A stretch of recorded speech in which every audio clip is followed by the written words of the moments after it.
올리옵나이다. 아멘. 할렐루야. 우리 앞뒤 좌우에 계신 분과 이렇게 인사하겠습니다. 지금 다시 시작합시다. 이렇게 인사하겠습니다. 지금 다시 시작합시다.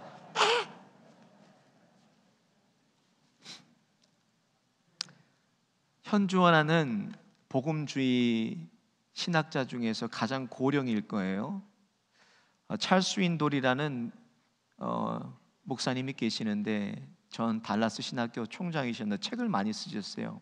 이분이 쓴 책에 보면은 요셉에 관한 책도 쓰셨는데, A Man Integrity of Forgiveness라고 요셉을 성실한 사람, 용서의 사람, 이렇게 두 부분으로 나눠서 썼습니다. 성실은 그가 성공하기 이전의 삶을 성실한 삶이라고 그랬고, 용서는 그가 성공한 이후의 삶을 용서의 삶이라고 그렇게 책에 기록되어 있어요. 비포와 애프터를 이렇게 나눠서 썼는데, 요셉이 너무나 억울한 상황이잖아요. 답답한 상황이잖아요. 13년 동안이나 종살이 했단 말이에요. 억울하게. 근데도 요셉은 하나님을 원망하지 않아요. 그리고 그가 또 성공했을 때도 모든 권력을 쥐고 세계에서 가장 강력한 군대를 가졌던 애굽 군대 총리가 돼서도 원수를 갚지 않고 그들을 다 용서해 버렸습니다. 어떻게 그가 성실한 걸음을 걷고 원수들을 용서할 수 있었는가? 성경은 한 줄로 기록하고 있어요. 요셉과 여호와께서 함께 하시니라. 하나님께서 함께 하셨다는 거예요. 그리고 성경에서 말하는 형통은 하나님이 함께 하시는 게 형통입니다. 우리가 형통 그러면 부자 되고 성공하고 출세하고 건강하고 이런 거를 우리가 복으로 연관지어서 형통을 얘기하는데, 성경에서 얘기하는 형통은 하나님의 임재예요. 하나님이 함께 하시는 사람이 형통한 사람이고, 하나님이 함께하는 곳에 형통한 곳이 되는 거예요. 저와 여러분과 하나님께서 함께 하시면 우리가 가는 일터, 우리가 있는 가정, 만나는 모든 삶의 영역, 우리가 나온 이 실로암 교회, 이곳이 형통한 곳이 되는 것입니다. 그래서 하나님이 함께 하시는 것이 만사형통입니다. 저를 한번 따라해 볼까요? 만사형통. 하나님이 함께 하시는 사람, 하나님이 임재하는 사람이 만사형통인 것입니다. 오늘 요셉과 같이 하나님이 저와 여러분과 임재해 주시고 함께해 주셔서 성실한 걸음을 걷게 하여 주시고, 우리가 할 수 없는 용서, 하나님이 주시는 힘으로 용서하시기를 예수님의 이름으로 축원드립니다. 오늘 본문 말씀 보면 느헤미야라는 사람의 이야기가 기록되어 있습니다. 느헤미야는 누구인가? 느헤미야는 우리가 형통을, 하나님이 함께 하시는 게 형통이라면 우리 신앙생활은 언제나 형통하지 않습니다. 늘 하나님을 멀리 떠나려고만 하고 떠나 있고, 쌓아왔던 신앙도 하루아침에 그냥 무너져 버리고, 하나님을 정말 살아계십니까? 하나님 정말 계세요? 신정론적인 질문을 할 때도 우리가 많이 있어요. 그래도 하나님이 응답하지 않으실 때도 있습니다. 그러니까 느헤미야는 그런 시기에 이스라엘 백성들의 마음을 모아서 무너졌던 예루살렘의 성벽을 다시 재건했던 사람이 느헤미야입니다. 오늘 본문을 이해하기 위해서는 역대하 36장의 내용을 우리가 알아야 돼요. 어떤 내용이 기록되어 있는가? 시드기야 왕이요, 시드기야 왕이 바벨론의 충성을 맹세하고 유다 왕으로 세워집니다. 그런데 세워지자마자 애국과 동맹을 맺습니다. 그러니까는 바벨론을 배신한 거 아닙니까? 바벨론 느부갓네살 왕이 군대를 이끌고 와서 예루살렘 성전을 다 파괴하고 불태워버리고 성벽에 돌 하나 남지 않도록 다 무너뜨려 버렸습니다. 그리고 시드기야 왕의 눈을 뽑아서 눈을 뽑고 백성들을 잡아가지고 바벨론의 포로로 데려갔어요. 그리고 70년이 지납니다. 70년이 지나서 고레스가 칙령을 내려서 1차 귀환이 시작이 돼요. 돌아온 백성들이 스룹바벨을 통해서 뭘 짓나? 무너진 성벽, 불타버린 하나님의 성전을 다시 재건하게 됩니다. 그리고 2차 귀환 후에는 에스라라는 사람이 돌아와서 멈췄던 율법을 다시 이스라엘 백성들에게 가리키고 강론합니다. 그리고 3차 포로 귀환에 돌아온 사람이 오늘 본문에 느헤미야라는 사람이에요. 이 사람이 돌아와서 1차 때 재건하지 못한 성벽을, 이제 성전 재건했지만 성벽을 재건하지 못했어요. 다시 재건하게 되는데, 느헤미야 그러면 성벽을 재건한 사람 우리가 이렇게 이해하고 있지만 이 느헤미야라는 사람은 무너진 이스라엘 백성들의 영성을 재건하고 무너진 이스라엘 백성들의 회복을 상징하는 사람입니다. 70년 만에 돌아와서 겨우겨우 성전을 재건하고 예배는 회복됐지만 도시가 너무 황폐하고 남아있는 것이 없으니까 생존 자체를 걱정했었어야 돼, 이스라엘 백성이. 그러니까 무너진 성벽을 재건할 엄두를 못 낸 거예요. 그렇게 93년 동안이나 방치해뒀습니다. 외형적인 예배는 회복됐지만 이스라엘 백성들의 내면적인 예배가 아직 회복되지 못한 상태입니다. 여러분, 그런데 우리가 알아야 될 중요한 하나님의 법칙이 여기 있어요. 하나님의 법칙 무엇인가? 하나님을 예배하는 예배가 회복되면 삶의 모든 것은 저절로 다 회복이 됩니다. 그 회복의 시작이 예배라는 거예요. 예배. 그래서 그리스도인들에게 가장 중요한 것이 무엇입니까? 묻는다면 하나님을 바르게 예배하는 일이라는 거예요. 가장 중요한 거, 하나님을 예배하는 일. 오늘 나의 무너진 예배가 다시 회복된다면 내 삶에 무너진 모든 것을 하나님께서 회복시키는 시작이시라는 것입니다. 오늘 본문의 느헤미야를 통해서 하나님께서 무너진 이스라엘 백성의 마음의 예배를 다시 회복시켜 주셨습니다. 성벽을 다 재건하고 느헤미야서 8장에 보면은, 느헤미야서 8장에 에스라가 모든 백성들을 불러 모아놓고 하나님의 율법을 낭독합니다. 그 율법을 듣고 온 백성이 통곡하고 회개하고 하나님께로 돌아옵니다. 그러니까 오늘 본문은 무너진 예루살렘 성벽을 재건한 것이 아니라 무엇입니까? 무너진 이스라엘 백성의 신앙을 회복시켰고 무너진 이스라엘 백성의 마음을 회복시키신 것입니다. 그 다시 시작하는 힘이 무엇이었나? 오늘 본문을 보니까 먼저 무너진 현실을 인정하라입니다. 무너진 현실을 다시 시작하는 이 회복의 힘이 어디서 나오는가? 오늘 본문 보니까 상황 그대로를 인정하는 용기에서 그것이 시작됐다는 거예요. 17절 같이 한번 보겠습니다. 시작. 후에 그들에게 이르기를 우리가 당한 공경은 너희도 보고 있는 바라. 예루살렘이 황폐하고 성문이 불탔으니 자 예루살렘 성을 건축하여 다시 수치를 당하지 말자 하고, 느헤미야는 무너진 예루살렘 성벽과 성문을 바라보고 현실 그대로를 받아들였다는 거예요. 현실을 피하지 않고 용기 있게 그가 인정했다는 거예요. 오늘 본문 앞에 보면 1장이에요. 1장에 보면 자신의 조국 예루살렘이 황폐하게 된 것을 알고 느헤미야가 통곡하고 금식하고 기도하는 것으로 느헤미야서가 시작이 돼요. 오늘 보면 2장에 보면은 아닥사스다 왕의 포도주를 맡은 관원이 바로 느헤미야였어요. 왕에게 구해서 자기네 조국이 이렇게 황폐하니까 가서 성벽을 재건하겠다고, 조국을 재건하겠다고 허락을 받고 예루살렘으로 돌아왔습니다. 그리고 밤에 나가서 직접 무너진 성벽을 그가 보고 불타버린 성문을 그가 봤어요.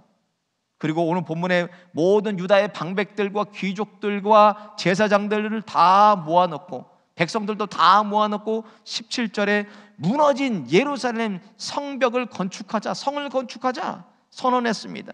근데 놀라운 일이 일어났어요. 93년 동안 방치됐던 성벽, 93년 동안 그들이 회복하지 못했던 그들의 마음에 심장이 뛰기 시작하고 마음이 뛰기 시작합니다. 하나님이 다시 일어설 힘을 주셨다는 거예요. 18절에 보니까 같이 한번 보겠습니다. 시작. 또 그들에게 하나님의 선한 손이 나를 도우신 일과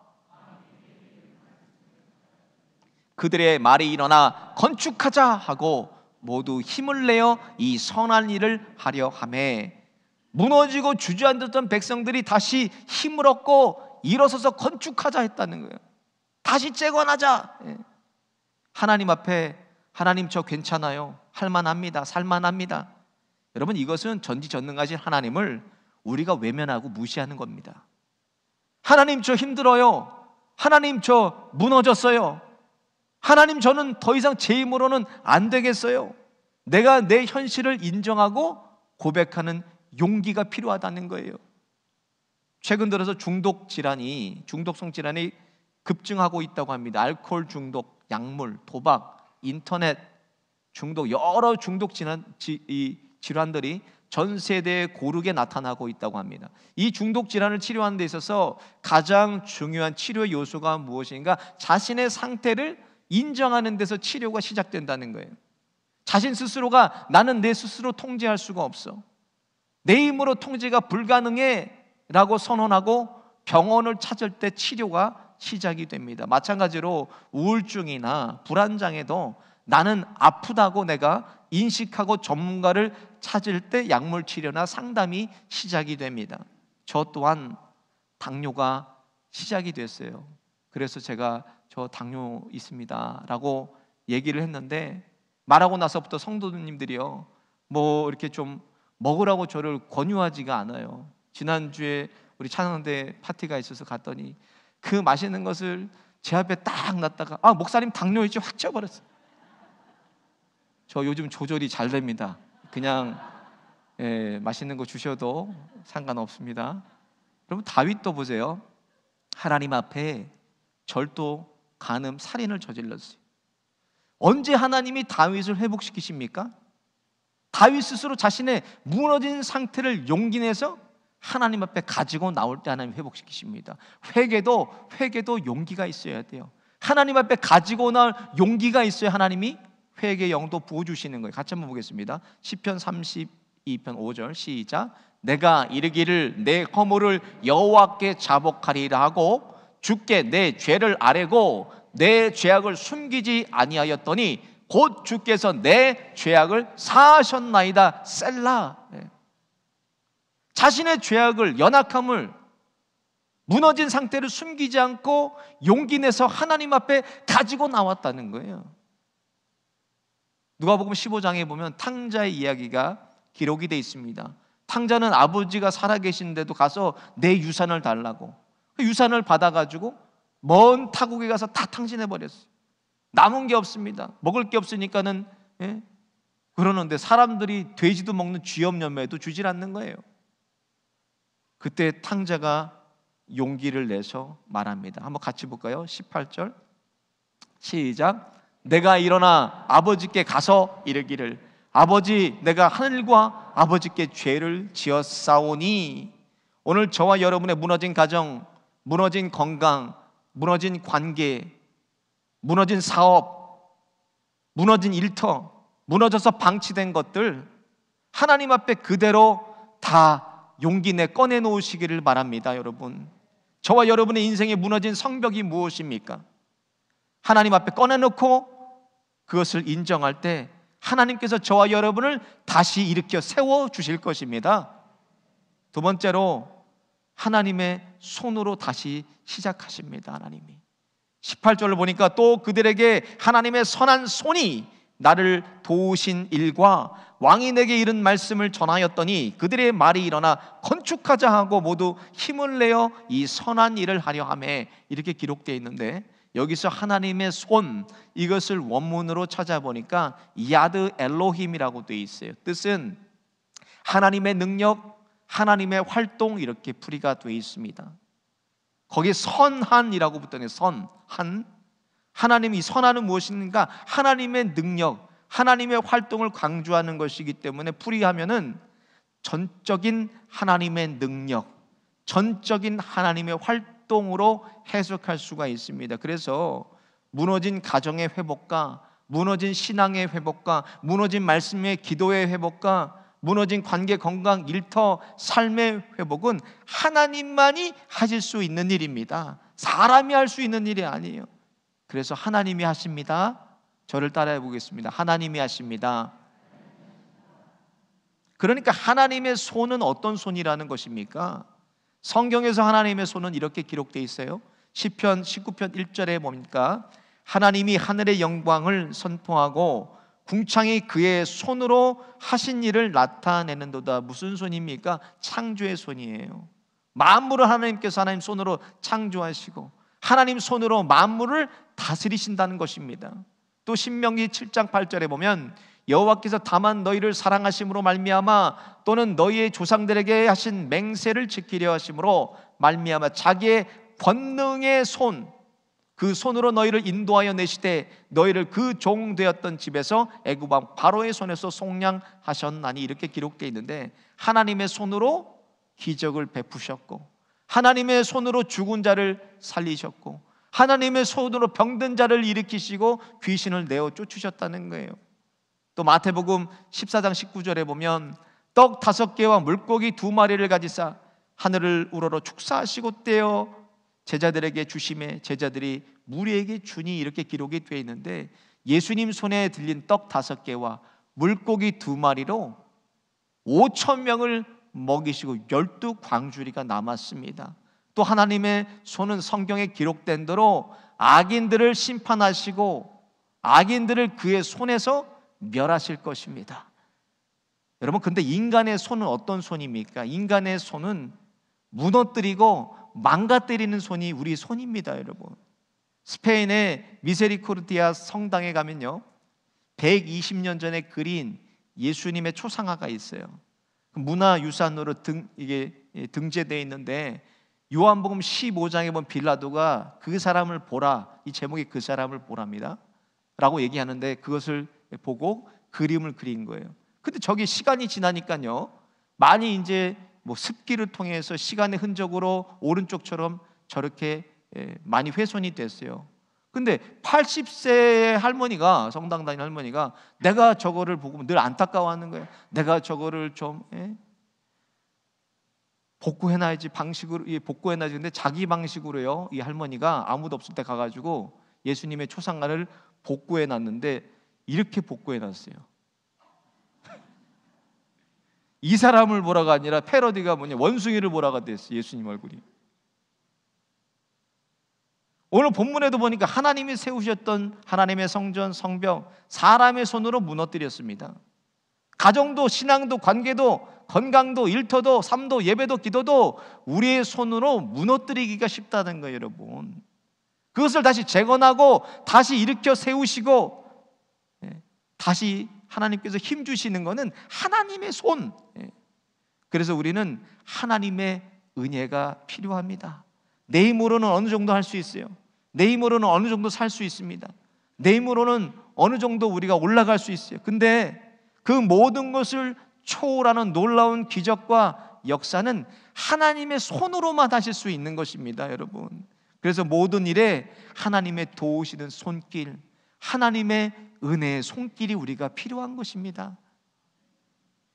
무너진 것을 다시 세우시고 일으키시고 회복시키는 것은 오직 하나님의 손으로만 하실 수가 있습니다. 오늘 저와 여러분이 하나님의 은혜의 손길을 구하시기를 예수님의 이름으로 축원드립니다. 마지막으로 하늘을 보면 우리가 다시 일어설 수가 있습니다. 오늘 본문의 결론이 20절입니다. 20절 같이 한번 볼까요? 시작. 내가 그들에게 대답하여 이르되 하늘의 하나님이 우리가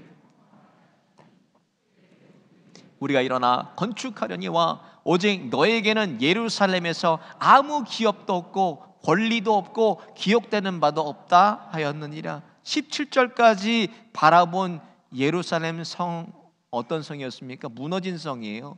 불타버린 성문입니다. 근데 느헤미야의 시선은요 어디를 향하고 있나? 20절에 하늘의 하나님, 하늘을 향하고 있다는 거예요. 하나님을. 그런 느헤미야 시선, 하나님 바라보는 시선, 땅을 바라보고 있지 않습니다. 그의 눈은 땅을 바라보면 예루살렘의 무너진 성 아닙니까? 하나님 나라, 하늘의 하나님, 하나님을 바라보고 있어요. 하나님을 바라보는 게 비전입니다, 여러분. 하나님께 소망이 있고 하나님께 구원이 있습니다. 하나님께 생명의 능력이 있는 거예요. 하나님 바라봐야 돼요, 우리가. 그래서 다 무너져도 돌 하나 남아있지 않는 인생일지라도 우리는 어딜 보고 살아야 돼요? 위를 보고 살아야 됩니다. 저를 따라해 보겠습니다. 위를 보고 살자. 위를 보고 살아야 돼. 항상 우리는 위를 봐야 일어날 수가 있고 다시 회복할 수가 있고 다시 재건할 수가 있는 것입니다. 여러분, 위를 봐야 돼요. 땅을 보세요. 소망이 어디 있어요? 땅에 여러분 생명도 없고 희망도 없어요. 땅은 잠깐 보이다가 사라지는 안개 같은 곳입니다. 허무한 마음이 남아요. 세상에서 가장 지혜로운 왕으로 꼽는 사람이 솔로몬이에요. 솔로몬 왕이 인생의 마지막에 그의 고백이 있어요. 그게 어디 전도서에 기록되어 있습니다. 전도서 1장 1절과 2절을 같이 한번 보겠습니다. 시작. 다윗의 아들 예루살렘 왕 전도자의 말씀이라. 전도자가 이르되 헛되고 헛되며 헛되고 헛되니 모든 것이 헛되도다. 헛되다는 원문의 뜻을 찾아보니까 수증기라고 되어 있어요. 안개라고 되어 있어요. 하나님의 시선을 붙잡고 일어서야 회복이 일어나게 되는 거예요. 무너진 현실을 바라보면요 가능성이 없어요. 오늘 본문에도 19절에 보세요. 호론 사람 산발렛과 암몬 사람 도비아와 아라비아 사람 게셈이 무너진 성벽을 세우자고 백성들이 일어났는데 느헤미야와 백성들의 말에 동조하지 않고 여우가 올라가도 무너진다. 조롱합니다. 하나님의 거룩한 재건 사역에 이 사람들은 제외되어 있어요. 이 세 사람만이. 여러분 왜 그렇습니까? 그들의 시선은 이 땅이 다이기 때문에 그렇습니다. 여러분 우리는 어디를 바라보고 사는 사람입니까? 하나님 나라 하늘을 바라보고 사는 사람들이에요. 이 땅에 소망이 어디 있습니까? 우리에게. 근데 그들은 이게 전부예요. 보이는 게 다.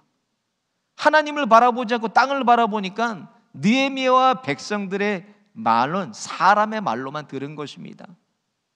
반면에 백성들은 자신의 무너진 상황을 하나님 앞에 용기 내서 인정하고 자신들에게 소망이 없으니까 하늘을 바라봤다는 거예요.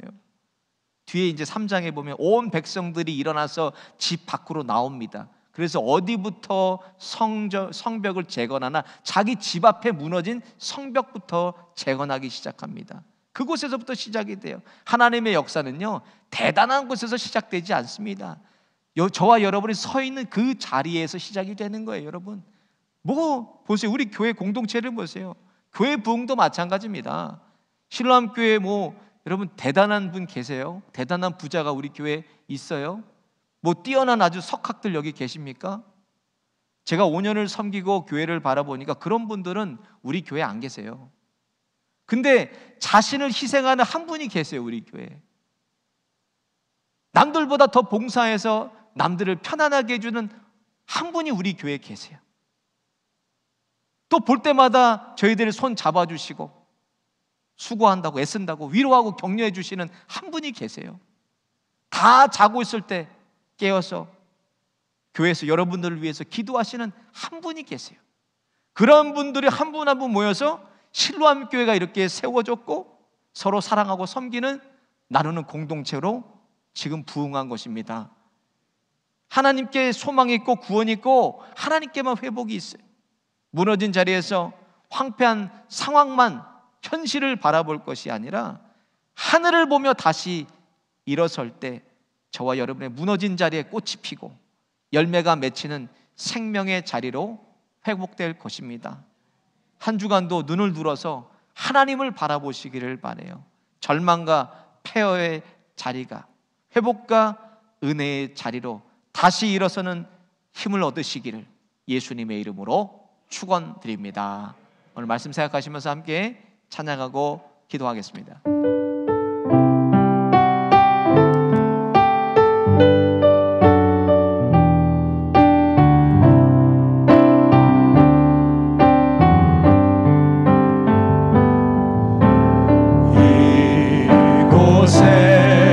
생명샘 솟아나 눈물 골짝 지나갈 때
위해서 기도하겠습니다.